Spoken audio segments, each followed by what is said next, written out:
Air hostess, pilot కావాలి అన్నదే మీ కల? అయితే ఏరో ఫాల్కన్స్ ఏవియేషన్ అకాడమీ అడ్మిషన్స్ కోసం డిస్ప్లేలో కనిపిస్తున్న నంబర్స్ కి కాంటాక్ట్ చేయండి. అందరికీ నమస్కారం. ఐబొమ్మ రవి కేసులో ఏం జరగబోతుంది? ఎందుకంటే శనివారం రోజు ఐబొమ్మ రవి పోలీస్ కస్టడీ ముగుస్తోంది.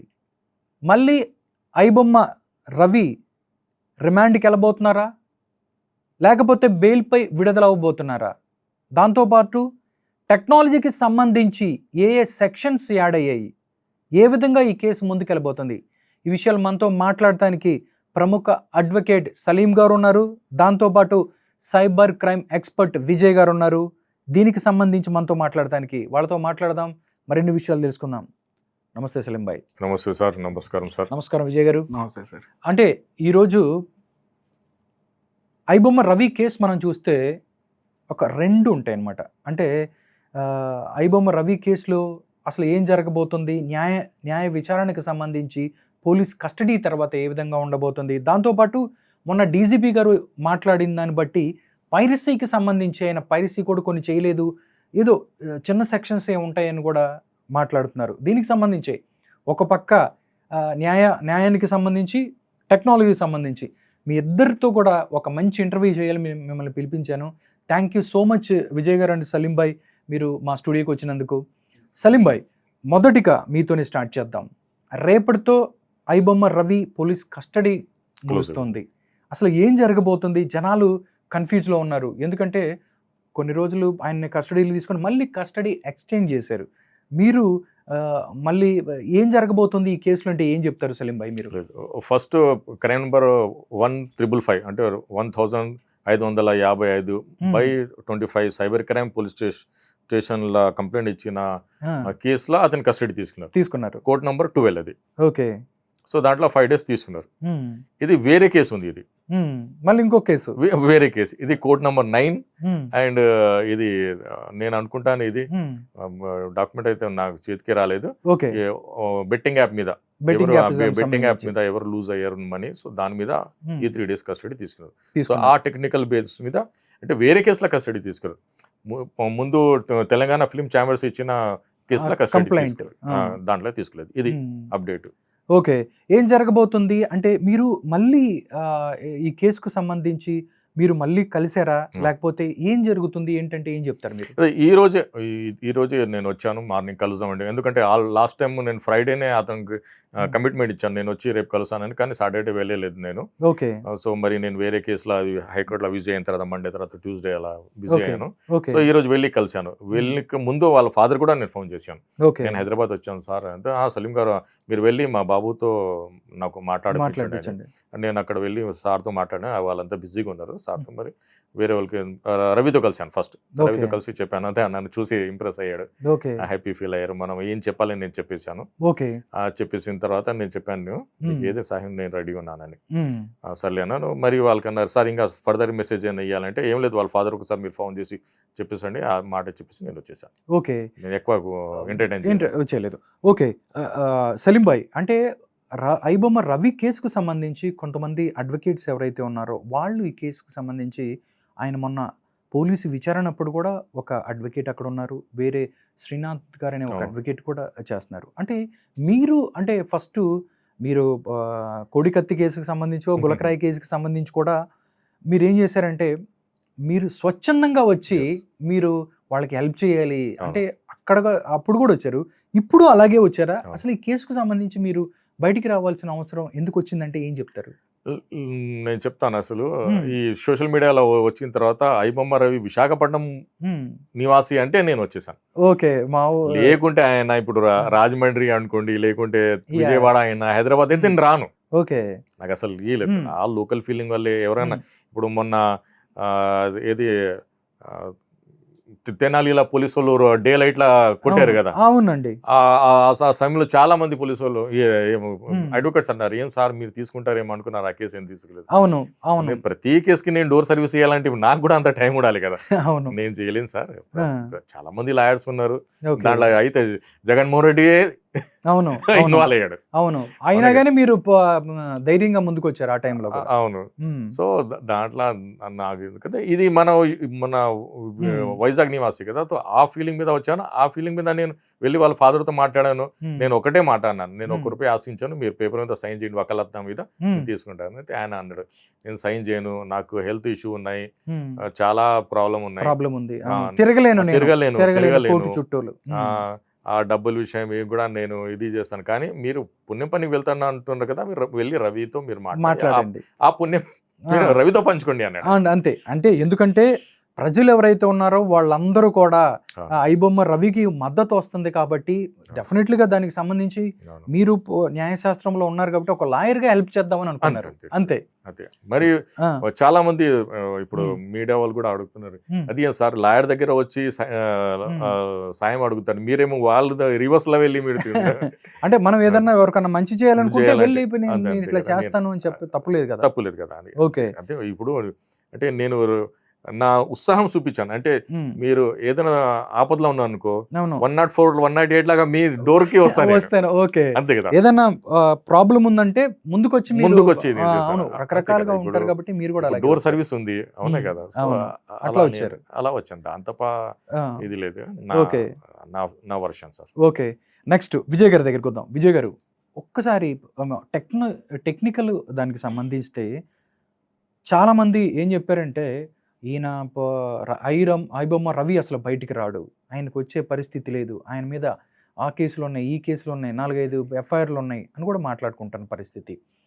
మొన్న డీజీపీ గారు బయటకు వచ్చి మాట్లాడిన తర్వాత అసలు ఐబొమ్మ రవి పైరసీనే ఎక్కువ, అంత పెద్ద కేసు కాదు కూడా అన్నట్టుగా కూడా చాలామంది మాట్లాడుకున్నారు. మీరేం గమనించారు విజయ్ గారు ఈ కేసుకు సంబంధించి, టెక్నికల్కి సంబంధించి ఏం చెప్తారు మీరు? పోలీస్ మ్యాన్ పవర్ మన ఇంత ఈ మ్యాసివ్ లెవెల్లో యూజ్ చేశారు, ఇది ఈ రిసోర్సెస్ అనేవి. చాలా పెద్ద ప్రెస్ మీట్, అండ్ ప్రెస్ మీట్లో కూడా వారు పోలీస్ డిపార్ట్మెంట్ వారు చెప్పిన విషయాలను బట్టి ఇది ఒక పెద్ద సిండికేట్ని పట్టుకున్న విధంగా చెప్పారు.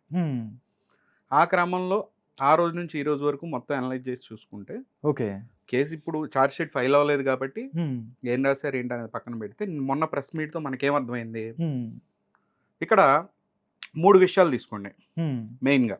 ఓకే. ఒకటే piracy, 2 illegal betting, 3 data collection. ఈ 3 గుర్తుంచుకోండి, 3 పాయింట్లే. సో ఫస్ట్ పైరసీకి సంబంధించి అతను డైరెక్ట్గా థియేటర్లకు వెళ్ళి పైరసీ చేయాల, టెలిగ్రామ్ ద్వారా వీడియోలు కొనుక్కున్నాడు. అవును. అమ్మేవాడు ఎవరో అతనికి తెలియదు రవికి. ఇప్పుడు అమ్మేవాడు ఈ రోజున ఒక సినిమా ఒకడు అమ్మచ్చు, రేపొద్దున ఇంకోటి అమ్మచ్చు.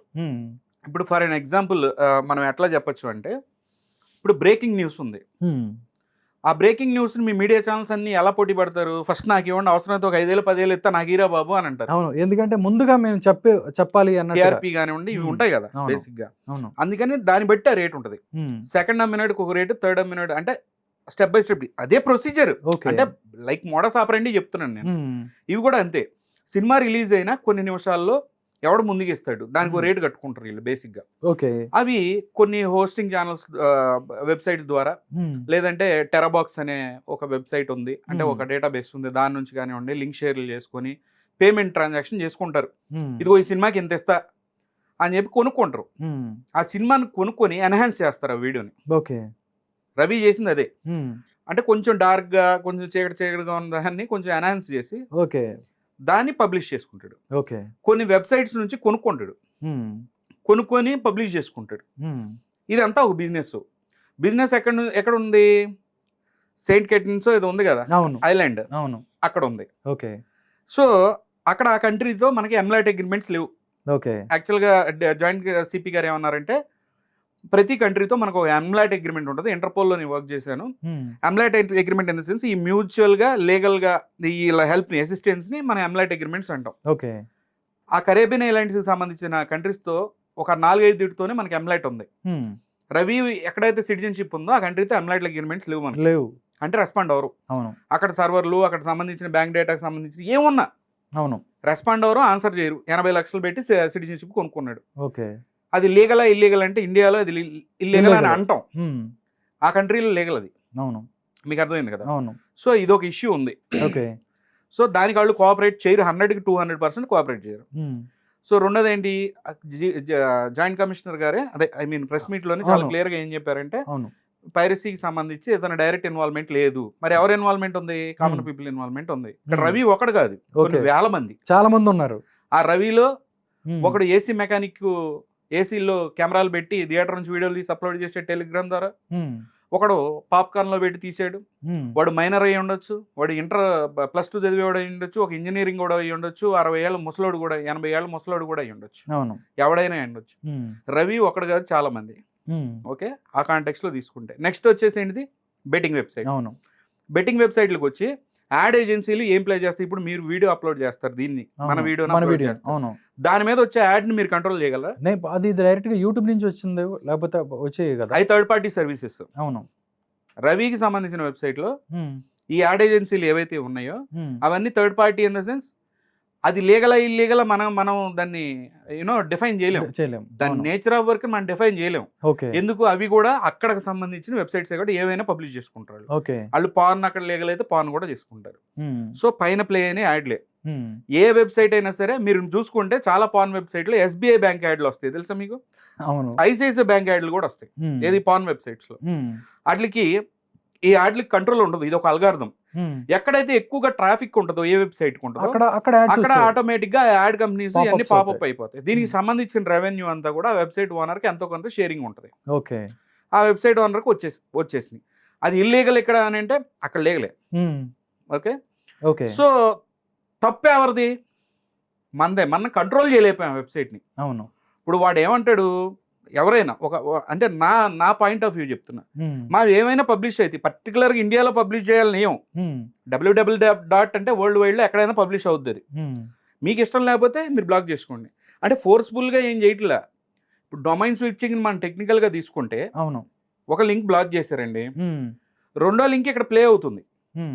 వాడి ఇష్టం, వాడు ఏదైతే డొమైన్ స్విచ్చింగ్ అని చేసుకుంటాడు. ఓకే, ఇప్పుడు వాడికి ఈ రోజు నచ్చలేదు, మీరు బ్లాక్ చేశారని కాదు, ఎగ్జాంపుల్ వాడి పాయింట్ ఆఫ్ వ్యూ అంటాడు, నా ఇష్టం, నేను ఇంకోటి స్విచ్ చేసుకుంటా, ఇంకోటి స్విచ్ చేసుకుని 1000 వెబ్సైట్లతో నేను పబ్లిష్ చేసుకుంటా. ఓకే, మీ ఇండియాలో అవుతుంది అని అంటే యాక్చువల్గా ఇలా కూడా వాదించాలంటే ఆ కంట్రీ నుంచి. ఓకే, మీరు బ్లాక్ చేసుకోండి, మా ఇష్టం, మేము 100 వెబ్సైట్లు చేంజ్ చేసుకుని కొడతాం, మీకు ఎందుకు అంటారు. When it comes to piracy, మళ్ళీ వెనక్కి వచ్చారనుకోండి, ఇక్కడ కేసు పైరసీయే ఉంది. రోడ్డు మీద సీడీలు ఏదైతే కాపీ చేసుకుంటారో, ఆ కాపీలు చేసుకుని ఎవడైతే రెండో సీడీలు అమ్ముకుంటాడో ఏం సెక్షన్ పడితే సార్కే తెలియదు. 66 అది ఉంటుంది. అంటే ఎన్ని ఏళ్ళు శిక్ష ఉండొచ్చు? అంటే ఇలా చేసే వాళ్ళకి ఎన్ని సంవత్సరాలు? 6 months to 2 years. బెయిలబుల్ అయ్యి బెయిలబుల్ సెక్షన్స్. ఓకే, సో అది కాంటెక్స్ట్. రెండోది ఏంటి మనది, illegal betting. Illegal betting website ఇప్పుడు మీకు అర్థమైంది కదా, యాడ్ కంట్రోల్ ఉండదు, రెవెన్యూ వస్తుంది. దీన్ని ఏమైనా చేయగలిగా? దానికి రవికి సంబంధం అంటే ఎలాగా? లేదు కదా. మూడోది, ఈ రెండో పాయింట్ బాగా గుర్తుంచుకోండి, ఇల్లీగల్ బెట్టింగ్ అనేదాన్ని. మూడో పాయింట్కి వెళ్దాం. మూడోది APK ఫైల్స్ తో డేటా కలెక్షన్. మీరు చూసుకుంటే ఇండియాలోనే చాలా లీగల్ వెబ్సైట్స్, మీరు ఈవెన్ మీ ఫోన్లో కూడా కొన్ని వెబ్సైట్లు మీరు విజిట్ చేసినప్పుడు ఆటోమేటిక్గా APKలు డౌన్లోడ్ అవడానికి ట్రై చేస్తాయి. మాల్వేర్ అనే ఇష్యూ ప్రపంచం మొత్తం చాలా వెబ్సైట్లకు ఉంది. ఓకే, ఆ మాల్వేర్ అనేది ఏదో ఒక రకంగా లీగల్ వెబ్సైట్లే కాదు, ఇల్లీగల్ వెబ్సైట్లే కాదు, అంత ప్రపంచం అంతా ఉంది.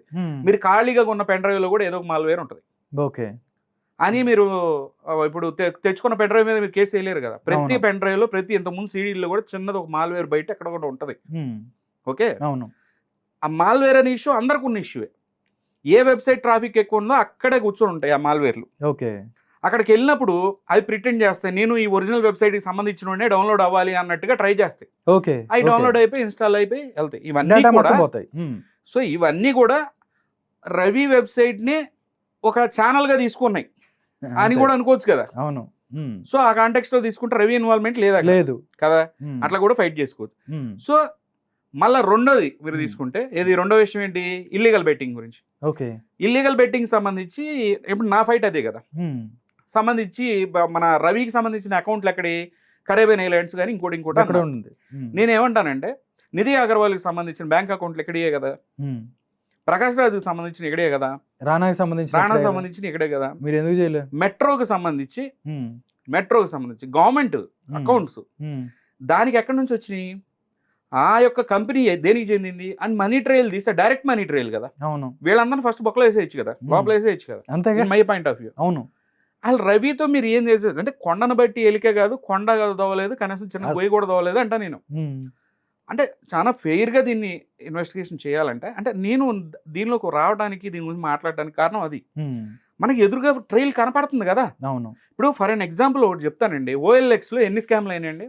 OLX స్కామ్ అని చెప్పి దానికి OLX కు ఒక స్కామే పేరు పెట్టారు. అవును.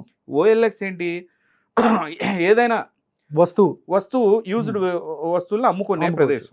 99 acres లో స్కాములు జరుగుతున్నాయి. ఎన్ని వేల కేసులు రిజిస్టర్ అయినాయి ఇండియా మొత్తం మీద.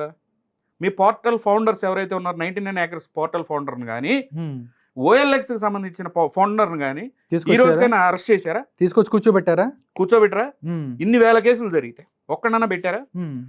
సో ఇలా ఇది మీకు అర్థమైంది కదా, దీని గురించి పెద్ద ఎలాబరేషన్ అక్కర్లా. ఇది విషయం. అవును, ఇది విషయం. మీకు మీరే అర్థమైంది కదా.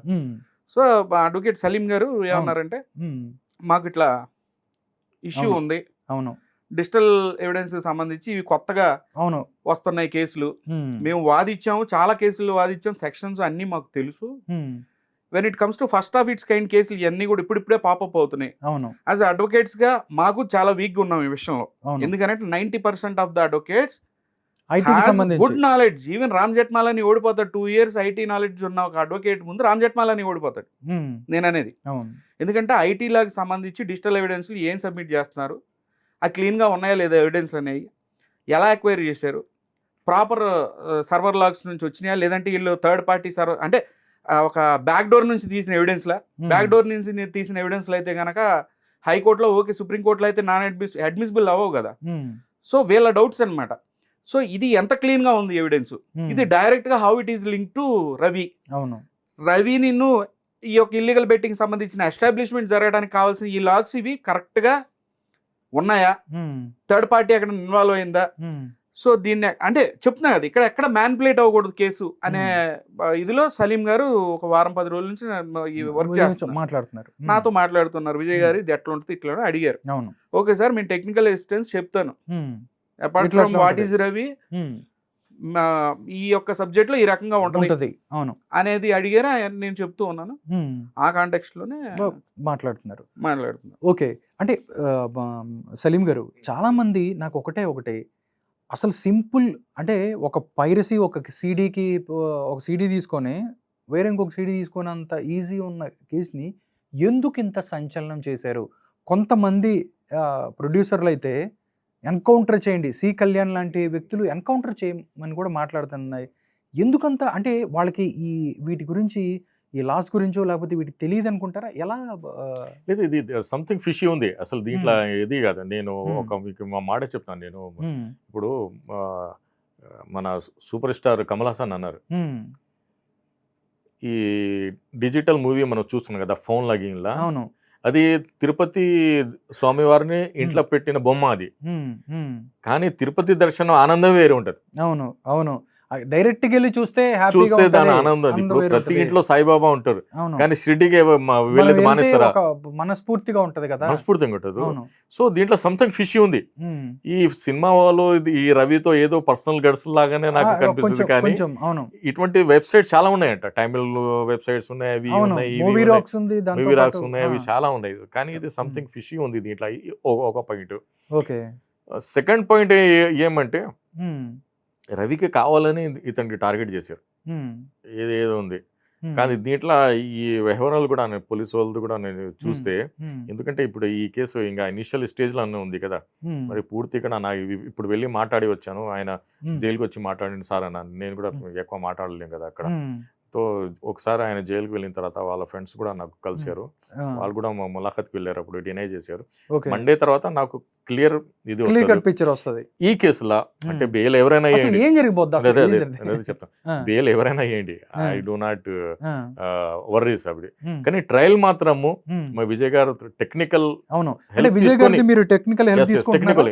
ఇప్పుడు నేను ఎంత అయినా నేను క్రిమినల్ పోలీసులు ఇప్పుడు ఈవెన్ దో ఈ రోజు పోలీసు వాళ్ళు కూడా టెక్నికల్ కంపెనీ నుంచి హైర్ చేసుకొని సపోర్ట్ తీసుకుంటున్నారు. ఓకే, వాళ్ళు కూడా కొన్ని అంతే తెలియకపోవచ్చు కదా, కదా. వాళ్ళకి తెలిసిపోయారు. అవును, ప్రతి కొన్ని. మనిషి ఎక్స్పర్ట్ ఉండదు కదా మ్మ్. ప్రతి దాంట్లో. ఓకే, దీంట్లో ఏం జరగబోతుంది, ఏమై ఉంటది.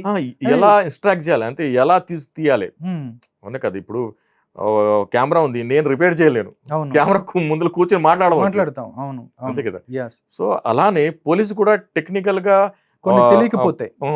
టెక్నికల్ తెలియకపోతే వాళ్ళు వేరే కంపెనీతో హైర్ చేసుకుని తీసుకుంటారు. మ్మ్. సో నేను ఫ్యూచర్ లో ఈ కేసు ట్రయల్ చేసేటప్పుడు మ్మ్. నేను కూడా అఫీషియల్ గా అవును, మా విజయ్ గారి నుంచి నేను మ్మ్. కూడా టెక్నికల్ గా సపోర్ట్ తీసుకుని ఈ కేసు తీసుకుంటున్నారు. వాదించాలని నేను ఆ. ఆ విధి విధానంలో నేను ఉన్నాను. ఉన్నారు సార్. అంటే మీరు అక్కడ ఎవరైతే ఉన్నారో ఐబొమ్మ రవిని కలిశారు, మ్మ్. అంటే ఎలా ఉన్నాడు, ఈజ్ కాన్ఫిడెంటా? ఎందుకంటే అసలు మొత్తం అంత ఫ్యాన్స్ అంత ఉంది, ఎలా ఉన్నా మీరు అసలు ఎలా అనిపిస్తున్నాడు, కాన్ఫిడెంట్ గా నేను ఉన్నాడా మిమ్మల్ని లేకపోతే? చూసి నేను ఎలా చిరునవ్వు వచ్చాను, వాడు నన్ను చూసి అలానే చిరునవ్వు వచ్చాను. సూపర్ గా నవ్వుతున్నాడు. ఉన్నాడు, నవ్వుతున్నాడు, ఫ్రెష్ అప్ ఉన్నాడు. నేను ఎంత ఫ్రెష్ ఉన్నా అంత ఫ్రెష్ ఉన్నాడు. ఓకే. జస్ట్ అతని గడ్డం పండిపోయింది అంతే, షేవ్ చేయలేదు. సూపర్ గా ఉన్నాడు. ఓకే.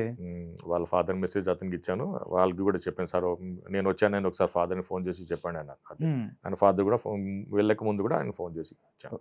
ఓకే.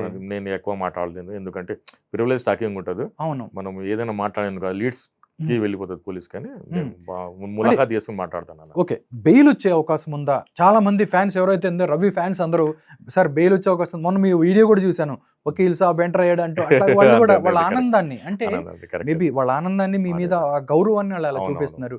మీరు వస్తే ఏదైనా చేస్తారు అనే ఒక ఆశతో ఉన్నారు వాళ్ళు. అంటే మీరు ట్రయల్కి సంబంధించి మిగతా ఇది చేసినా, వేరే ఏ లాయర్ చేసినా కానీ రవికి సంబంధించి మంచి జరగాలి, రవి బయటికి రావాలి అని కొంతమంది కోరుకుంటున్నారు. బెయిల్ వచ్చే అవకాశం ఉందా లేదంటే ఏం చెప్తారు మీరు? This is all bailable section. Bail నేను చెప్పాను కదా, 1 వీక్ ఆర్ 2 వీక్ లో బెయిల్ రావాలి. ఓకే. కానీ ఇప్పుడు సోషల్ ఇష్యూ వల్ల కొన్ని జడ్జెస్ ఏం చేస్తారంటే, సార్ మాకు కూడా అంటే క్రెడిబిలిటీ, జుడిషియరీ క్రెడిబిలిటీ కూడా ఉండాలి, ఏం పట్టుకొని ఏం చేయలేకపోయారా అనుకుంటారని ప్రజల్లో చులకన అవుతారని, చులకలా ఉంటది అని జడ్జిలు కూడా మనకు కమ్యూనికేట్ చేస్తారు. అవును, వాళ్ళు కూడా ఇయ్యాలా, ఏ యాంగిల్లో ఇయ్యాలా, రీజన్స్ ఏం చూపించాలా, అవును రీజన్స్ కూడా చూపించాలి కదా. మరి పెద్ద ముసలోడు ఉన్నాడు అని చూపించాలా, హెల్త్ పరంగా ఈడు ఫిట్ కాదు జైలుకి అని చూపించాలా, లేకుంటే చిన్నోడు ఇప్పుడే కదా అని ఏదో 100 రీజన్స్ చూపించి బెయిల్ ఇవ్వాలని వాళ్ళు ఆలోచన చేస్తారు. సో అది కన్విజబుల్ మ్యాటర్. అది మేబీ ఎన్ని రోజులు కూడా పట్టే అవకాశం ఉంది సుమారు? Minimum 2 weeks, maximum 2 months. అంతే అంతే అంతే దీనికి సంబంధించి నేను చెప్పిన ఫస్ట్ స్టేట్మెంట్ లాస్ట్ స్టేట్మెంట్ అంతే, దాని తప్ప లేదు. దీంట్లో ఏం చేశారంటే పోలీసు వాళ్ళు కావాలని ఇంకో కేసులు ఇరికించేసి మొన్న కూడా సార్ లాయర్ గారు మాట్లాడుతున్నప్పుడు కూడా అవును ఇంకో 2-3 ఎఫ్ఐఆర్లు ఉన్నాయి దానికి సంబంధించి, అవి కూడా దాని తర్వాత కూడా వాళ్ళు ఒకటి తర్వాత ఒకటి వస్తున్నారు. దీంట్లో ఏదైనా స్ట్రాటజీ ఉందంటారా? రూటీన్ వర్క్ అది పోలీస్ది, ఎవరైనా అంతే కదా, ఎవరైనా ఇంకా అంతే. ఎవరు ఒకసారి దొరికారనుకో, దీనికి ఎవరు నేర్పించారంటే మన చిదంబరం ఉన్నాడు కదా, చిదంబరం గారు హోమ్ మినిస్టర్ ఉండే, హిమ్సెల్ఫ్ ఇస్ ఏ లాయర్. ఆయన ఏమన్నారు అంటే, ఈ నక్సలైట్స్ దొరుకుతారు కదా, ఎప్పుడైనా దొరికితే ఎక్కడెక్కడ ఎన్ని క్రైమ్స్ ఉంది దాంట్లో అండ్ అనదర్స్ అని, ఇప్పుడు ముద్దయ్య ఉన్నాడు అనుకోండి, రవి అండ్ అనదర్స్ అని రాస్తారు.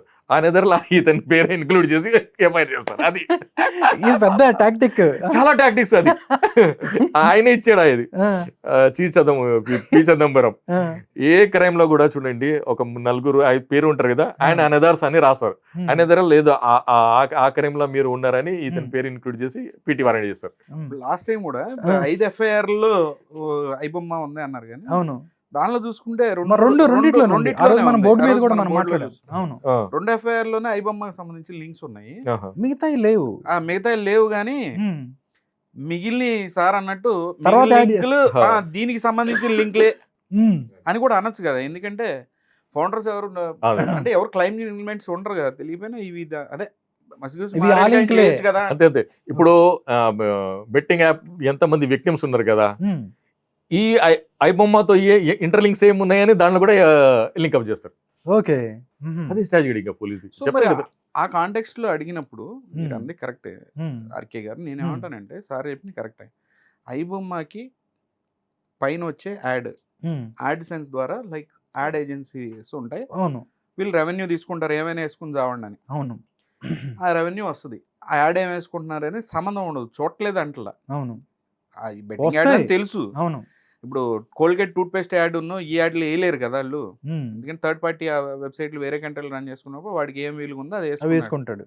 అవి ఇక్కడ దానివల్ల ప్రాణాలు పోయినాయి. అది అది చాలా బాధాకరం మెయిన్గా. నేను ఆ కాంటెక్స్ట్లో ఎగ్నెస్ట్గానే ఉంటాయి ఇప్పుడు. ఓకే. సో అదే ప్రాబ్లం అయితే, అదే మెయిన్ ఇంపార్టెంట్ ప్రాబ్లం అయితే కదా, అదే మెయిన్ ఇంపార్టెంట్ సబ్జెక్ట్ కూడా. ఓకే. అన్నప్పుడు ఇంతమంది సెలబ్రిటీస్ డైరెక్ట్గా సెలబ్రిటీస్ చేశారంటే, ఇప్పుడు యాడ్ వేయటం కాదు, ఆ యాడ్ లో నటించిన వాళ్ళు డైరెక్ట్ గా ఇక్కడ అవైలబుల్ గా ఉంటే వాళ్ళని కనీసం పట్టించుకోలేదు. అంటే వాళ్ళు కూడా వెళ్ళారులే కానీ పోనీ రవిని treatment, I mean the treatment how Ravi విషయంలో ఎలా చేస్తారు అంటే ఒక సామాన్యుడికి ఒక ట్రీట్మెంట్, ఒక సెలబ్రిటీకి ఒక ట్రీట్మెంట్ ఎలా. అది ఇంకోటి వచ్చి మెట్రోకి సంబంధించిన ట్రైన్, అది ప్రజలకు సంబంధించిన, గవర్నమెంట్కి సంబంధించిన అకౌంట్స్ లోకి డబ్బు ఎక్కడి నుంచి వచ్చింది, అదే ఇష్యూ అయితే కనుక దీని మీద కదా చేయాల్సింది ఇన్వెస్టిగేషన్. అదే కదా ఇప్పుడు సమాజం కాదండి, అదే బెట్టింగ్ యాప్ మీ కార్ మీద మొత్తం వేయించుకొని మీరు తిరిగారు అనుకోండి, మేము అరెస్ట్ చేయరా? ఇప్పుడు నేను కూడా ప్రజలను తిడతనే ఉంటా. అంటే నా 2-3 వీడియోలు ఏమంటా అంటే రవిజీ క్రిమినల్ అంట. ఎందుకంటే క్రిమినల్ ఇన్ ద సెన్స్ తప్పు చిన్నదా పెద్దగా, తప్పు చేస్తే ఇప్పుడు నేనైనా తప్పులు చేస్తా, ఎవరైనా చేస్తారు, అతను చేశాడు. ఒకప్పుడు క్రిమినల్ ఆ కాంటెక్స్ట్ వరకు, జీవితం అంతా క్రిమినల్ కాదు కదా, ఆ కాంటెక్స్ట్ వరకు. ఈ కేసు లేని వాళ్ళు ఎవరున్నారు? నేను నా కాంటెక్స్ట్ ఏంటంటే అది పక్కన పెట్టి రవికి సంబంధించి ప్రజలు ఎట్లా ఎందుకు రియాక్ట్ అవుతున్నారు కొంతమంది క్వశ్చన్ చేస్తే ఆన్సర్ ఇదే. ఆన్సర్ ఏంటంటే ఎదురుగా సెలబ్రిటీస్ని లేదంటే ఈ రైల్వే ఈ మెట్రోకి సంబంధించి ఇవన్నీ వదిలిపెట్టి రవి మీద పడిపోవడం ఏంటి, మళ్ళీ ఎన్కౌంటర్ చేయమని.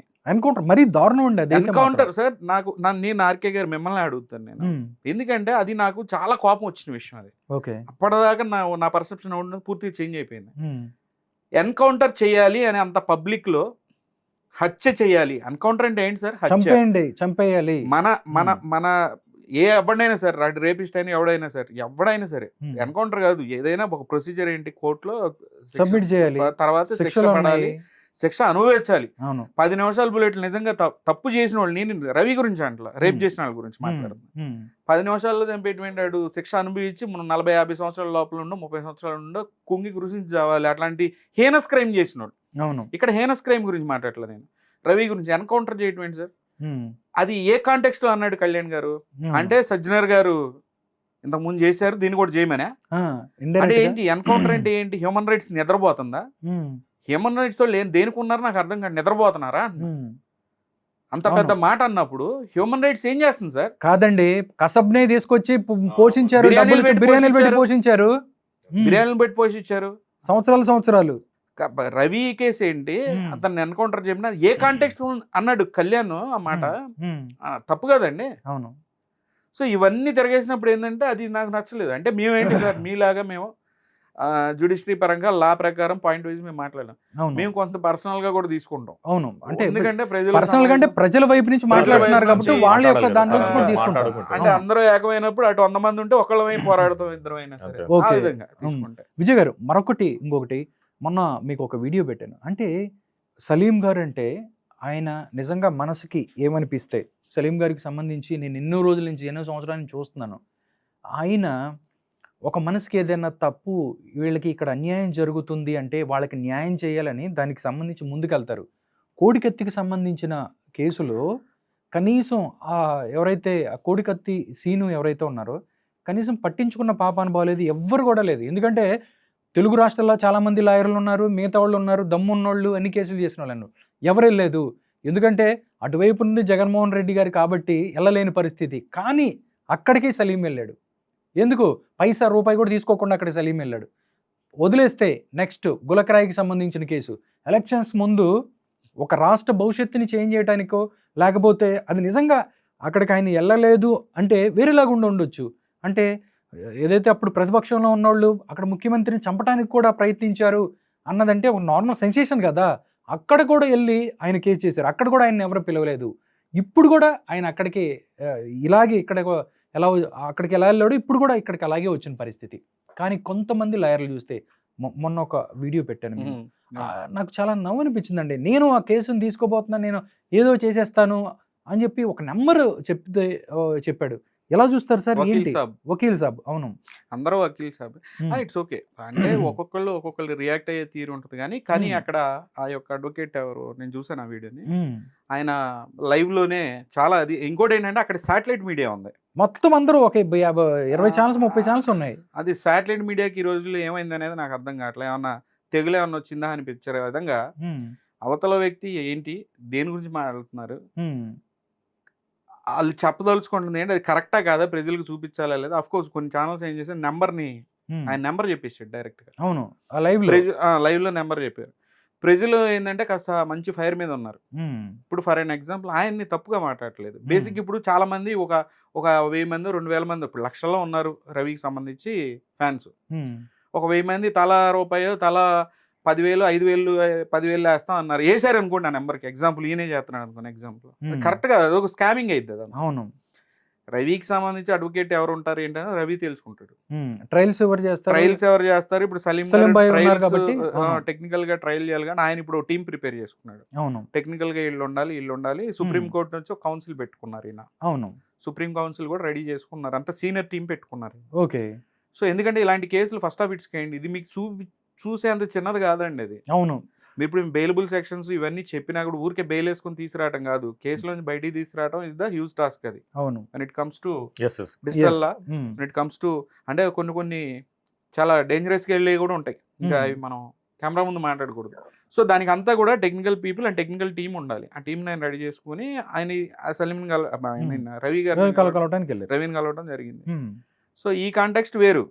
ఇక్కడ ఏమవుతుంది అంటే ఎవరైనా ప్రజలకు కూడా చెప్పేది ఏంటంటే వీటి ద్వారా ఎవరన్నా అట్లా రవి తరపున పోరాడుతున్నాం లేదంటే ఇంకొకళ్ళు సడన్ గా మాట్లాడినా ఓకే, వెరిఫై చేసుకోండి, లైక్ చేయండి, వాళ్ళకి సపోర్ట్ చేసుకోండి. ఎవరు వ్యక్తిత్వం లేదంటే తిట్టాలనుకుంటే తిట్టుకోండి, పొడాలనుకుంటే పొడుకోండి, కానీ డబ్బులు వేయకండి. అది కరెక్ట్ ప్రొసీజర్ కాదు. ఎవరైనా నెంబర్ చెప్పినప్పుడు అది అంత పూర్తిగా స్కామింగ్ వర్షన్లోకి వెళ్ళేది. అంటే ఆయన చేశారని అంటలా, బట్ అలాంటి స్టేట్మెంట్స్ కూడా మీడియా చూపించేటప్పుడు జాగ్రత్తగా ఎవరు డీల్ చేస్తున్నాం ఏంటి అనేది కూడా చూసుకోవాలి అని చెప్తున్నాను.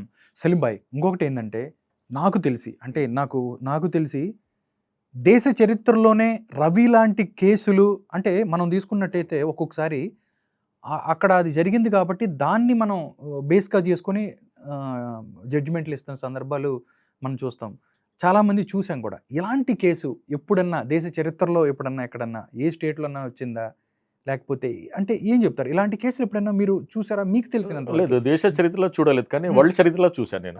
నాకు తెలిసి మొత్తం అంతకుముందు కూడా వేరే దేశాల్లో ఇలాంటి కేసు అంటే దీనిలో కాదు, సైబర్ అంటే యుఎస్ అంటే అమెరికా సెక్యూరిటీ ఏముంది, వాళ్ళ డాక్యుమెంట్ ఉంటాయి కదా, ఎంబసీ డాక్యుమెంట్ ఉన్నాయి కదా, ఎంబసీ డాక్యుమెంట్ పెంటగాన్ లో ఉన్న క్లాసిఫైడ్ డాక్యుమెంట్, ఓకే, అది డీక్లాసిఫై చేశాడు. అతని పేరు Julian Assange. Okay okay 2,50,000 document, secret document మొత్తం ఇంటర్నెట్ లో పెట్టాడు. ఆయన చరిత్ర అసలు చూస్తే ఆయన 4th క్లాస్ అంటే 4 years నుంచేనే మిలిటరీ సీక్రెట్ చదువుతాయనట. ఓకే, మీ సీక్రెట్స్ ఎలా తెలుసుకోవాలి, ఎలా తీసుకున్నాలి. బర్న్ అండ్ బ్రాంట్ ఆస్ట్రేలియన్, ఆయన అసలు నుంచి అమెరికా వెళ్ళాడు. అమెరికాలో సిఏలో పనిచేశాడు, అదే సెంట్రల్ ఇంటెలిజెన్స్ ఆఫ్ అమెరికాలో కూడా పనిచేశాడు. పనిచేసిన తర్వాత ఇరాక్ వార్ తర్వాత అతను ఏమంటారు, హార్ట్ ఇస్ చేంజ్. అంటే అమెరికా ఇరాక్ లో చాలా అత్యాచారం చేసింది, America is a world terrorist, ఇతను సీక్రెట్ ఎలా లీక్ చేయాలని లందన్కి వెళ్ళారు. లందన్కి వెళ్ళి కేబుల్ నుంచి పెంటగాన్ కేబుల్ నుంచి అన్ని సీక్రెట్స్ ఏమి ఉన్నాయి అది తీసి 2010లో లీక్ చేశారు. ఎప్పుడు పాత అదే వికీలీక్స్. అసాంజే యాక్చువల్ గా ఎన్ఎస్ఏ ఉంది కదా, అమెరికన్ ఎన్ఎస్ఏ కి అది మనకి ఇంటెలిజెన్స్. ఎన్ఎస్ఏ ఏంటంటే ఎలాంటి ఇంటెలిజెన్స్ అంటే చాలా కోర్ లెవెల్లో చేస్తుంది. ఆ రోజుల్లో పీపుల్ మీద, ప్రజల మీద వాళ్ళ మీద రీసెర్చ్ కోసం ఒక హార్ట్ బీట్ అనే ఒక సాఫ్ట్వేర్ తయారు చేశాడు. Heart beat. ఆ హార్ట్ బీట్ ఏంటంటే మషిన్ లెర్నింగ్ అంతా.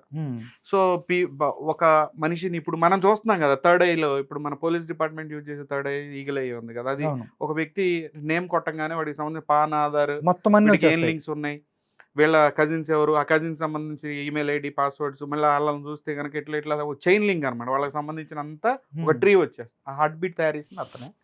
సో అతను డీక్లాసిఫై చేసాడు చాలా మట్టికి, కొన్ని లక్షల ఇరాక్ సంబంధించిన ఆ వార్స్ గురించి ఇవన్నీ. అదే కాకుండా కేసు ఇప్పుడు రవికి సంబంధించిన కేసుది మహాదేవ్ బుక్ అయింది.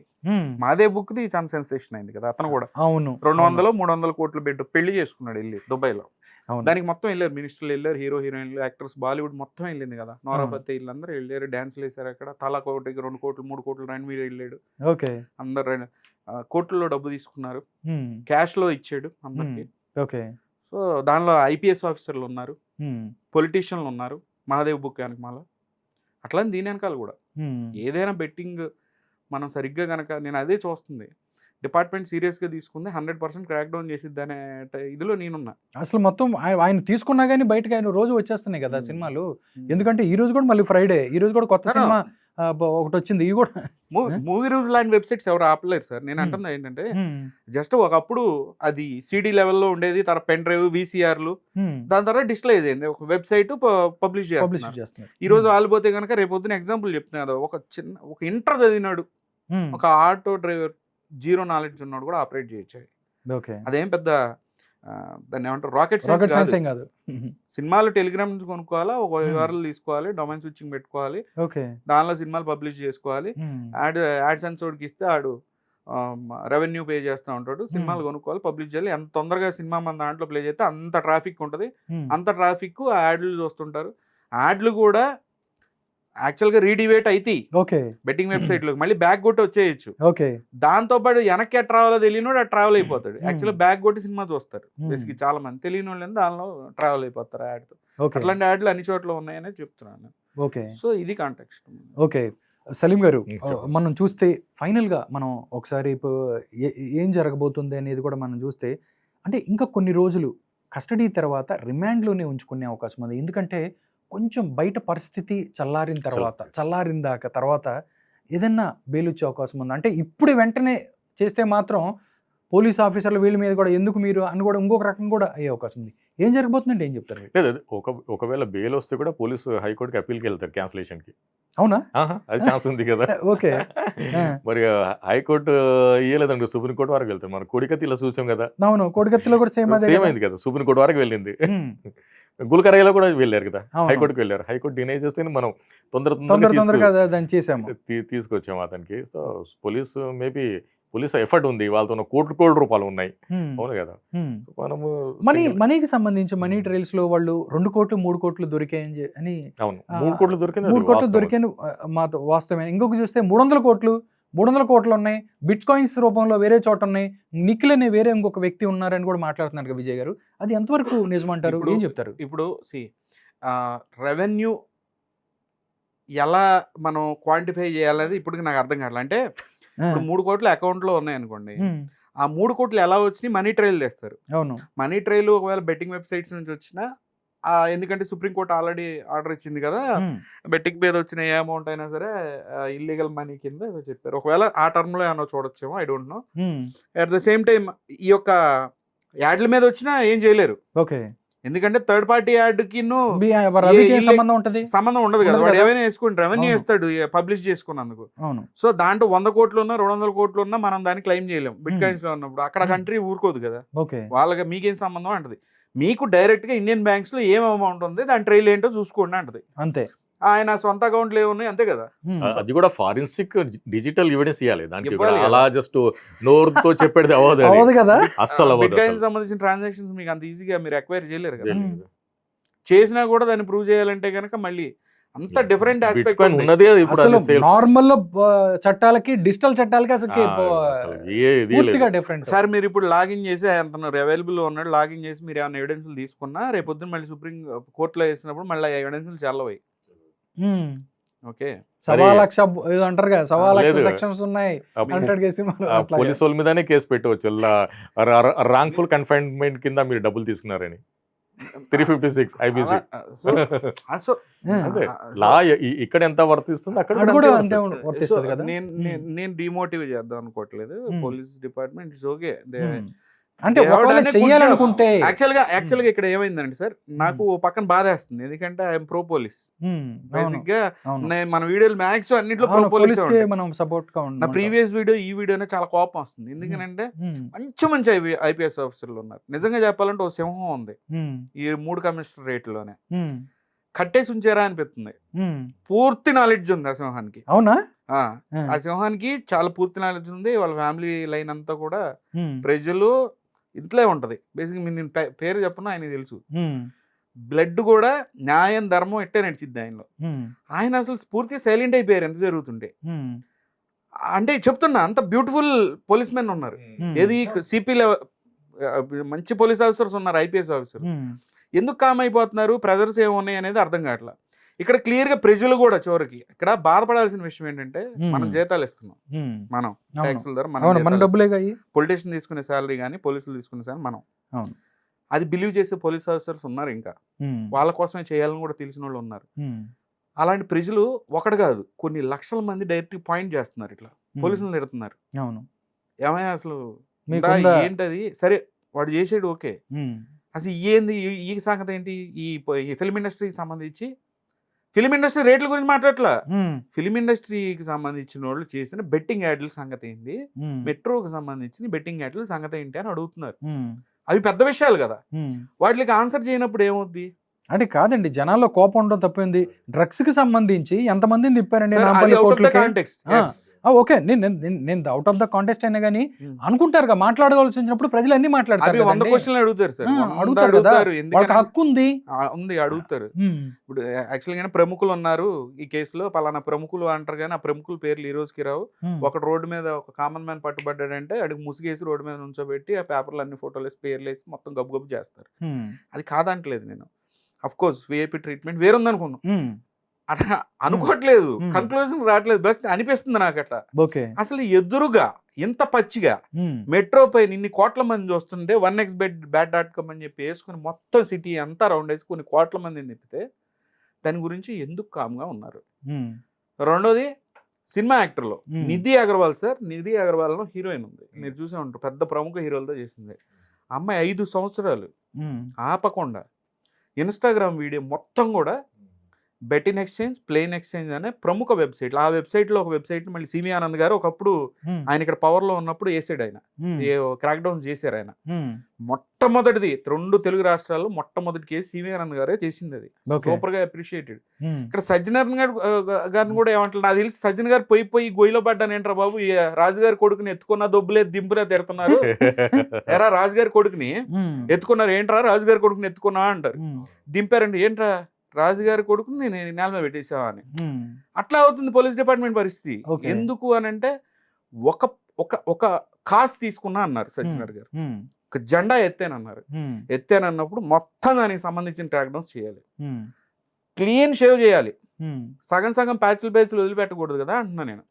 ఆ వదిలిన ప్రజలు అవే చూపిస్తున్నారు. ఇప్పుడు ఇది చిన్న క్రైమ్, మీరు చూసిన అన్ని చూడండి, ఇంత పెద్ద పెద్ద క్రైమ్స్ మీరు వదిలినప్పుడు మేము ఇలాంటి వాళ్ళని రాబిన్ హుడ్ గానే మేము చూసుకుంటామని చెప్పి ప్రజలు చెప్తున్నారు. ఇప్పుడు కామన్ ఏముందంటే, ఆకలితో ఉన్న వాళ్ళకు అన్నదానం ఇస్తే అన్నదాత అంటారు. అవునా కదా? అవును. నువ్వు టికెట్ రేట్లు పెంచి పడేసి వాళ్ళని చూడలేకపోతే మరి అంతే, సినిమాదాత ఆయన ఇప్పుడు, సినిమాదాత కదా. నిన్న కూడా ఏబిఎన్ ఆంధ్రజ్యోతిలో మాట్లాడేప్పుడు అన్నా నేను, ఆకలితో ఉన్నవాడికి అన్న క్యాంటీన్ ఉంది కదా, డబ్బులు లేని వాడికి ఒక అన్న థియేటర్ పెట్టండి. ఇప్పుడు ఇప్పుడు అది కూడా వస్తుందండి, డబ్బులు లేని వాళ్ళకి అలాంటి వాళ్ళు సినిమా అంతే కదా. ఇప్పుడు పాతకాలంలో సార్ సినిమాలు చూడాలంటే ఏమంటారు, దివాళీ హోలీలా రోడ్డు మీద వేస్తుండే. అవును, బయట రోడ్డు మీద ఓపెన్ అందరు వచ్చి చూడండి ఫ్రీగా. అవును. నేనే నా చిన్నప్పుడు స్క్రీన్ చూడాలంటే 10 గంటలకు డార్క్ అయిన తర్వాత ఏదో అంటే ఆ గొర్రెల్ని ఎలా పెంచాలి అది ఫస్ట్ మూవీ చూసాను నేను లైఫ్ లో. అంటే అది కూడా ఎడ్యుకేటెడ్ మూవీ, ఎడ్యుకేషన్ పర్పస్ ఉంటారా. మరి నేను ఒక సినిమా ఏదో చూసాను ఎన్టీఆర్ది, మన ఏది మన ఈ కొండలనే ఏదో షూట్ అయిందేమో జూబ్లీ హిల్స్ లో, అలా బాగా 50 పైసలు చూసాను. అది మరి ఇప్పుడు చూడండి ఎన్ని 50 పైసా అంటే అప్పుడు ఎంత ఇది ఉంది. ఇప్పుడు అంతా మొత్తం అంతా అయిపోయింది సార్. ఇంకోటి విజయ్ గారు, నాకు ఇంకోటి, ఇప్పుడు మనం ఏదైనా తప్పు చేస్తుంటే వీళ్ళు సినిమాలకు సంబంధించి బెట్టింగ్ యాప్లో లేకపోతే అప్లోడ్ చేయటమో, ఒక పైరసీ ప్రింట్ అప్లోడ్ చేస్తున్నారు, మెటా ప్లాట్ఫామ్స్ పరిస్థితి ఏంటి? యూట్యూబ్లు మిగతా వాళ్ళు ఇప్పుడు ఏదైనా తప్పు చేస్తుంటే నువ్వు తప్పు చేస్తున్నావు అని చెప్తా మొత్తం అలా వాళ్ళు దీంట్లో దోషులు గారా? వాళ్ళని పట్టించుకోరా పోలీసులు? ఇప్పుడు సేమ్ మంచి పాయింట్ అది. మనం ఇంతకు ముందు కూడా పాయింట్ రైజ్ చేసాం. వేణు మన ఆయన పేరేంటి సార్, మన కళానిధి గోపాలకృష్ణ కళానిధి గారు. గోపాలకృష్ణ కళానిధి గారిని ఒక అడ్వకేట్ ఉండేవాళ్ళు, ఐడియా? అవునండి, ఆయన చనిపోయారు. కొన్ని వేల కేసులు చేశారు ఆయన. పిల్లు పబ్లిక్ ఇంట్రెస్ట్ లిటిగేషన్ పిల్ అవి ఉంటాయి కదా, పిఐఎల్ సుప్రీంలో కానీ హైకోర్టులో కానీ చాలా చేశారు. లౌడ్ స్పీకర్ల గురించి, వీటి గురించి, ప్రజల గురించే ఫైట్ చేశారు. బ్యూటిఫుల్. అసలు నాకు అడ్వకేట్లు అంటే ఏంటో తెలియని రోజుల నుంచి ఆయన ఫాలో అయ్యేవాడిని. ఫేస్బుక్ అని ఇది ఉంటుంది కదా, అప్పటి నుంచి ఫాలో అవుతుండేవాడిని. రోజు లైక్ అండ్ కామెంట్ పెట్టండి సూపర్ సార్ అని. అంటే ఆయన ప్రజల కోసం చేసేవాడు. అలాంటి అడ్వకేట్స్ ఈ రోజు కనపట్లేదు నాకు ఏది ఫైట్ చేయడానికి. ఇప్పుడు మీరు అడిగిన ప్రశ్న వచ్చి ఏది మన మెటాకి సంబంధించి ఏదైనా సరే ఈ కార్పొరేట్ సంస్థలకి ఎవరు వెళ్ళట్లా, ఏది డిపార్ట్మెంట్ కానీ ఎవరు పోవట్లా. అడ్వకేట్స్ ప్యానల్ ఒకటి పెట్టుకోవాలి. ఏది సైబర్ క్రైమ్ కూడా. ఇన్స్టాగ్రామ్ లో మీరు చూస్తున్నారు ఎవ్రీడే చైల్డ్ చిన్నపిల్లల పోనోగ్రఫీ అనటానికి లేకుండా దాదాపుగా ఒక 35-40% అదే చూపిస్తున్నాడు. చిన్నపిల్లల్ని చాలా యూనో చాలా బ్యాడ్ వేలో చూపించే ఛానల్స్, దాన్ని ఫాలో చేసే పీపుల్, అక్కడ పెట్టే కామెంట్స్, అలాంటి కంటెంట్, డంప్ కంటెంట్, అంటే ప్రజలని పూర్తిగా ఒక తప్పుడు భావనలోకి కూడా. ఈవెన్ రిలేషన్షిప్ వీడియోస్ కూడా మీరు చూస్తే ఇంట్లో ఉన్న రిలేషన్షిప్ లో ఆ యొక్క మీకు అర్థమైంది కదా, దాన్ని తెలుగులో నేను చెప్పడం కూడా నాకు నచ్చట్లేదు. సొంత ఇళ్లలోనే ఉన్న టైప్ ని పాన్ గా చేసి ఆ రకమైన కంటెంట్ ని, ఇవన్నీ కూడా ఇది ఒక సైబర్ వార్ అండి. ఇది మన కల్చర్ ని పాడు చేయడానికి కొన్ని కంట్రీస్ చేస్తున్న సైబర్ వార్. ఈ యొక్క కంటెంట్ ని ఫిల్టర్ చేయాల్సిన సంస్థలు ఏంటి? గూగుల్ కానివ్వండి, మెటా సంస్థలు కానీ ఫిల్టర్ చేయాలి. మీరు అనొచ్చు ఫిల్టర్ ఎలా చేస్తారండి అని గూగులే అనొచ్చు. ఇప్పుడు మీరు ఒక్కటి ఏదైనా నేకెడ్ ఫోటోని ఫేస్బుక్ లో కానీ అక్కడ అప్లోడ్ బ్లాక్ అయిపోద్ది కదా, అంతే కదండి. ఇప్పుడు యూట్యూబ్ లోనే మనం ఏదన్నా ఒకటి వేరే వీడియో పెడితే ఆపేస్తుంది. సో వీడియోనే రీడబుల్, మ్యాటర్ సెంటెన్స్ రీడబుల్ కదా, రీడబుల్లే కదా, అన్ని తెలుసు. దానికి ఫిల్టర్ చేయాలంటే ఆపరేటర్ లెవెల్లో సర్వర్ లెవెల్లో వీళ్ళు ఆ కంటెంట్ ని ఈ పర్టికులర్ దేశంలో ఆపచ్చు, వాళ్ళు ఫిల్టర్ చేయొచ్చు. కానీ వాళ్ళు కదలాలంటే ఒక పోలీస్ ఎఫ్ఐఆర్ తోనో, ప్రైమ్ మినిస్టర్ మోడీ గారు లేదంటే మన సీఎం గారు చెప్తే వినరాళ్ళు, వాళ్ళని లాతో కొట్టాలి. అంటే డిపార్ట్మెంట్ కి ఇప్పుడు మనం సౌత్ ఈస్ట్ ఏషియాలో చాలా మంచి పేరు ఉంది. ఇది ఐటీ కంపెనీస్ కి హైదరాబాద్ అంటే, మన తెలంగాణ అంటే చాలా గొప్ప విషయం. మనం అందరికీ ఏంటి హాల్ మార్క్ గా నిలవాలి, దాన్ని ఏమంటాం మన తెలుగులో ఆదర్శంగా నిలవాలి. ఆదర్శంగా నిలవాలంటే ఇలాంటి ఐడియాస్ తీసుకొచ్చి రావాలి. ఇంకా రోడ్డు మీద కూర్చొని ఇవే మీకు అర్థమైంది కదా, దాన్ని అంటారు కదా, అలాంటి వ్యాపారాలు పెట్టుకోకుండా ఇలాంటి కార్పొరేట్ కంపెనీస్ మీదకి వెళ్తే మీ గోల్స్ అనేవి department goals, corporate level goals వాళ్ళని అన్నాలి మీరు. నువ్వు ప్రజల గురించి తంతే అప్పుడు మీ లెవెల్ పెరుగుద్ది. ప్రపంచం మొత్తంలో హైదరాబాద్ తెలంగాణ పోలీస్ అంటే ఒక మళ్ళీ గుర్తింపు. ఒకప్పుడు మనకున్న ల్యాబ్ ఇండియా మొత్తం మీద ఎక్కడా లేదు, నేను చెప్తున్నాను. ఏది ఫారెన్సిక్ ల్యాబొరేటరీస్ డిజిటల్ కి సంబంధించి ఎక్కడెక్కడ నుంచి, గుజరాత్ నుంచి, ఢిల్లీ నుంచి కూడా ఎక్కడికి వచ్చేవాళ్ళు మన వాళ్ళ ఇన్పుట్స్ తీసుకోవడానికి. ఈ రోజు మన వాళ్ళు వెళ్తున్నారు ఢిల్లీ, మన వాళ్ళు గుజరాత్ వెళ్తున్నారు. చెప్తున్నా, పెద్ద పెద్ద బిల్డింగ్లు కడితేను లేదంటే కానీ పోలీస్ స్టేషన్ మోడర్నైజేషన్ చేస్తే సరిపోదు.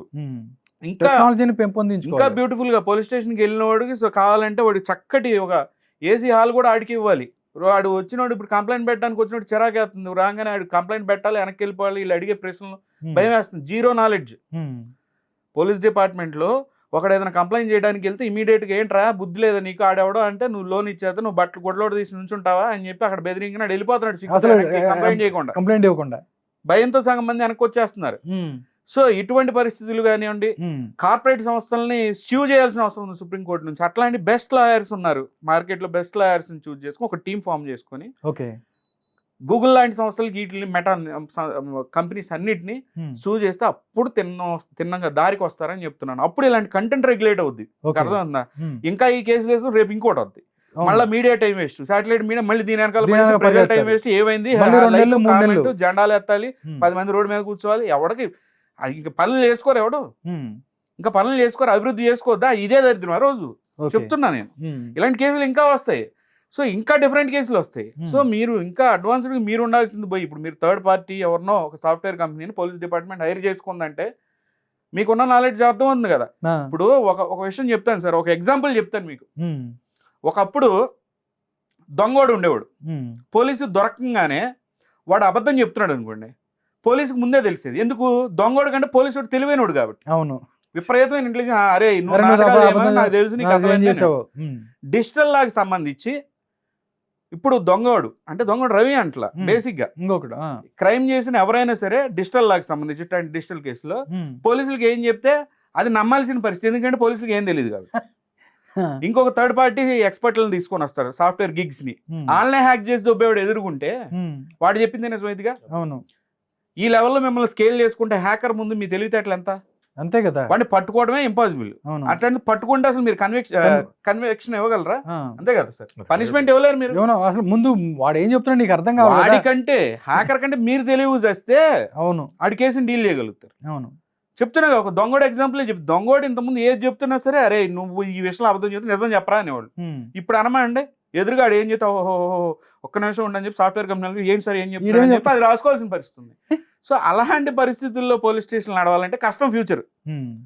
సో మోడర్నైజేషనే కాదు, వీటి గురించి ఏది బందోబస్తులకి పోలీసులు బందోబస్తులకి దోలేయటం పొద్దున్న లేసిన తర్వాత ఇవన్నీ ఆపుకొని ఇంకా ట్రెడిషనల్ వేలో పట్టుకునే కేసులు పొద్దున్న లేసిన తర్వాత 4 గంజాల కేసులు వేయాలి ఈ వారం టార్గెట్ నిది, 2 క్రికెట్ బెట్టింగ్ కేసులు వేయాలి ఈ వారం టార్గెట్ నిది, లేదంటే ఒక డ్రగ్స్ కేసు వేయాలి ఈ వారం టార్గెట్ నిది అని చెప్పి స్పెషల్ టీమ్స్ని వాడకుండా మంచి ఇట్లాంటి డిజిటల్ కేసు వీటి మీద అవగాహన సదస్సులు పెట్టి చక్కగా వాళ్ళని ఎడ్యుకేట్ చేసి ఇలాంటి వాటిని ఎలా ఎక్వైర్ చేయాలి అంటే పూర్తిగా సొసైటీలో ఇట్లాంటి వాటిని ఫ్యూచర్లో ఎరాడికేట్ చేయాలి, కంట్రోల్గా ఉంచాలి అని అంటే ఎప్పుడు ఉండకుండా ఉంటాయి కానీ కంట్రోల్ చేసుకోవాలి. అవును, సో ఈ రకంగా ముందుకెళ్ళాలని చెప్తున్నాను సలీం గారు.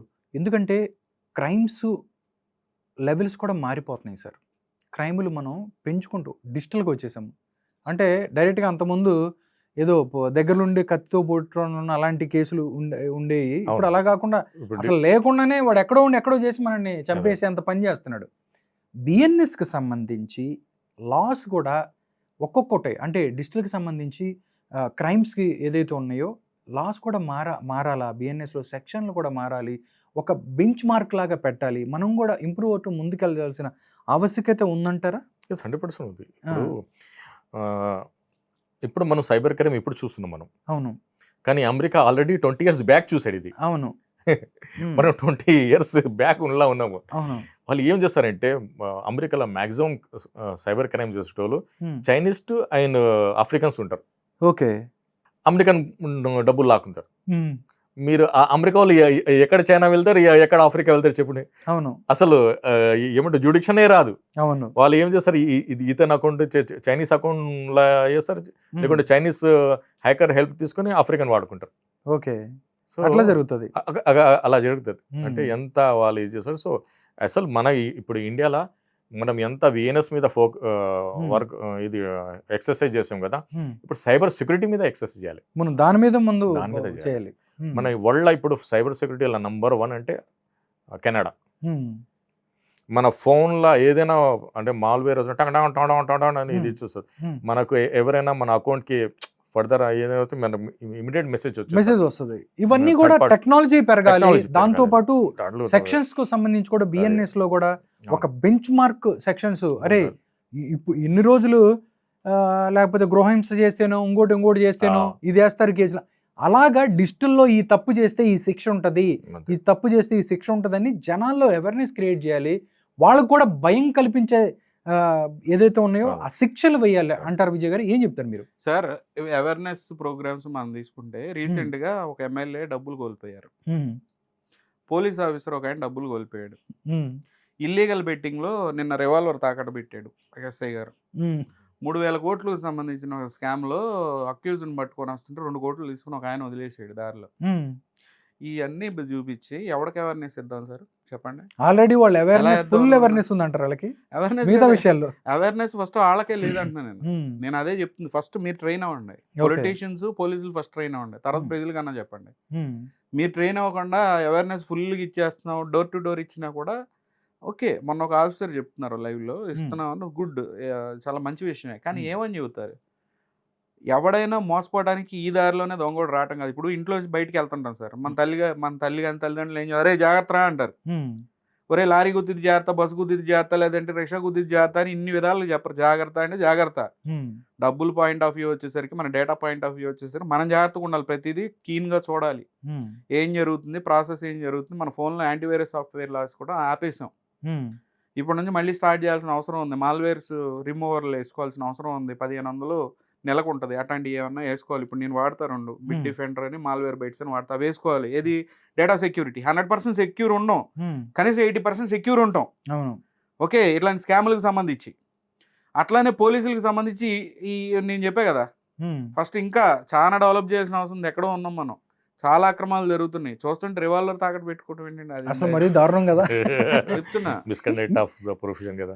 సో ఎందుకంటే రీసెంట్ డేస్ లో ఎక్కువ పోలీసుల మీద ఇట్లాంటి ఇష్యూస్ వస్తున్నాయి. ప్రజలకి ఏంటంటే పూర్తిగా ఒక్కొక్క రోజు సన్నగిలిపోతుంది. సన్నగిలిపోయి ఆల్రెడీ పూర్తి జీరో అయిపోయింది. పొలిటీషియన్ మీద ఎలాంటి హోప్స్ ఉన్నాయో ఒక కామన్ మ్యాన్ కి పోలీసుల మీద అలాంటి హోప్సే ఉన్నాయి ఈ రోజున. మీడియా మీద కూడా అలానే సన్నగిలుతో వస్తున్నాయి అనమాట. సో చెప్తున్నా కదా, అవేర్నెస్ అంటే టీవీ సీరియల్స్లో అంటే ఒక్కొక్క టైప్ ఆఫ్ పీపుల్ ఒక్కో దానికి కనెక్ట్ అయి ఉంటారు. కొంతమంది ఊళ్ళో ఉన్న ఆడవాళ్ళు వీళ్ళందరూ ఎలా కనెక్ట్ అవుతారు, సీరియల్స్ ద్వారా కనెక్ట్ అవుతారు. వాటిలో కంపల్సరీ ఒక ప్రోటోకాల్ కింద ప్లే చేయాల్సిందే. సినిమాలకు సంబంధించి ప్లే చేయాల్సిందే.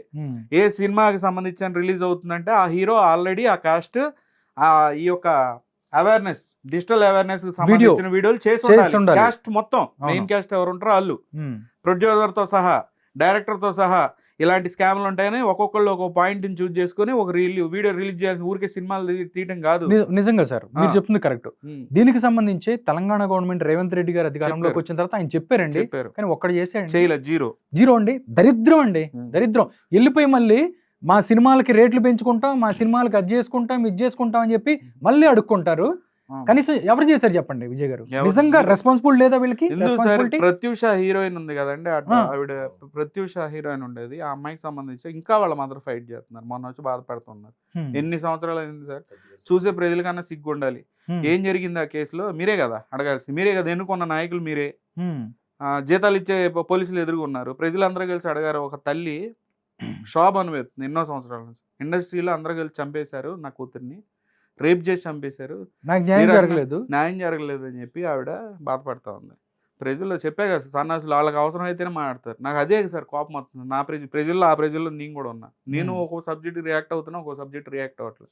అన్నిటికీ రియాక్ట్ అవ్వాలి. రియాక్ట్ అయితే ఏది గట్టిగా ఉండాలంటే చెప్తున్నా. ఇండస్ట్రీకి సంబంధించి డ్రగ్స్ కేసులకు సంబంధించి పబ్లోకి వెళ్ళిపోతారు సార్ పోలీసులు. పబ్లోకి వెళ్ళిపోయి ఎమ్మట వాళ్ళు మందు అవుతుంటారు.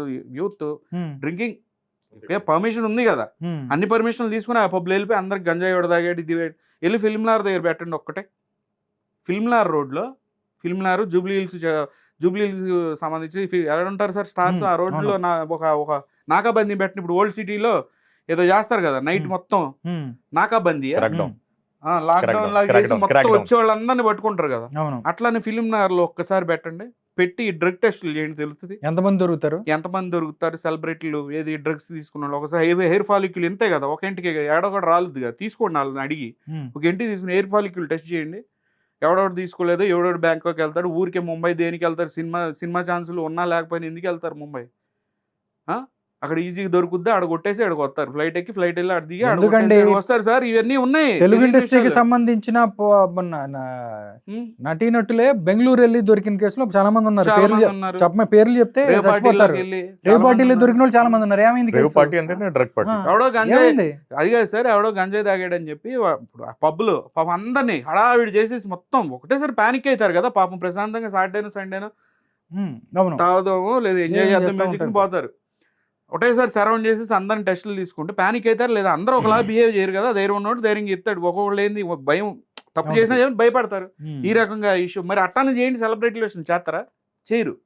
సో అదే కదా ఈ యొక్క డిఫరెన్స్ని అందరూ సంఘాలు, ఇప్పుడు నాట్ ఓన్లీ ఒకళ్ళు ప్రజలు అంటే ఒక ప్రజలే కాదు చెప్తున్నా సార్, క్యాస్ట్ బేస్ మీద, రిలీజియన్ బేస్ మీద, జాతి లేదంటే తెలుగు వాళ్ళు మన కోస్తా ఆంధ్ర రాయలసీమ అని చెప్పి 4 ముక్కలు 5 ముక్కల కింద మన మనోభావాలు మన పార్టీల కింద ఇంతమంది ఇంత ముక్కలుగా విడిపోయి ఉండేసరికి ఏదైనా ప్రాబ్లం వస్తే డైల్యూట్ అయిపోతుంది. అందరూ తాటి మీదకి వచ్చి ప్రశ్నించాలంటున్నా. ఇట్లాంటి సమస్యలు చాలా ఉన్నాయి. ప్రతిసారి గొంతు పోయిందాక అరిసరిసి ఏం లాభం, ఊరికే కమెంట్లు పెడితే అవ్వదు. తెలుగు జాతి నిద్ర లేచిందని చెప్పేసి పొద్దున్నే లేచి కామెంట్లు పెట్టి 2 GB అయిపోగానే మళ్ళీ ఫోన్ స్విచ్ ఆఫ్ చేసి పడుకోవటం కాదు. ఏదన్నా ఒక స్టాండ్ తీసుకుని అందరు గట్టిగా ఫైట్ రావాలా. గట్టిగా అంటే మైక్ పెట్టినప్పుడు మా గుండెల్లో ఉన్నాడు, ఇక్కడ ఉన్నాడు, అక్కడ ఉన్నాడు అని కాదు, రోడ్డు మీదకి వచ్చి ఫైట్ చేయాలా ఏదన్నా మీరు నమ్మిన నిజానికి. అట్లాంటి సమస్యలు చాలా ఉన్నాయి ప్రజలకు సంబంధించి. అట్లాంటి ఫైట్ చేయాలి. చేసి ఎందుకు మారరు సార్? పొలిటీషియన్ ఎవడు సార్? మీరు ఓట్లయితే గెలిచిన వాళ్ళే కదా. ప్రజలు సరిగ్గా కానీ కలిసి వస్తే ఏ పొలిటీషియన్ అయినా లేదు లేదు ప్రజలకి నేను అగ్నెస్ట్కి వెళ్ళాలని చెప్పి డెసిషన్ తీసుకుంటారు. మన మంచి గురించే కదా వాళ్ళు ఉంది. అవును, మనం ఫైట్ చేయకే కదా. అవును. సో ఇది కాంటెక్స్ట్.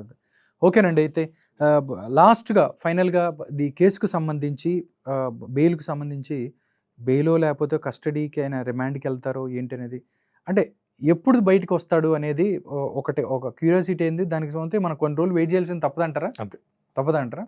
ఓకే విజయ్ గారు, సలీం గారు, మీరు ఐబొమ్మ రవి కేసుకు సంబంధించి ఏం జరగబోతుంది ఏంటి అనే దాని మీద, టెక్నాలజీకి సంబంధించి ఎలాంటి దీనికి సంబంధించి చట్టాల్లో ఎలాంటివి ఉన్నాయి, ఇవన్నీ కూడా చాలా చక్కగా వివరించారు.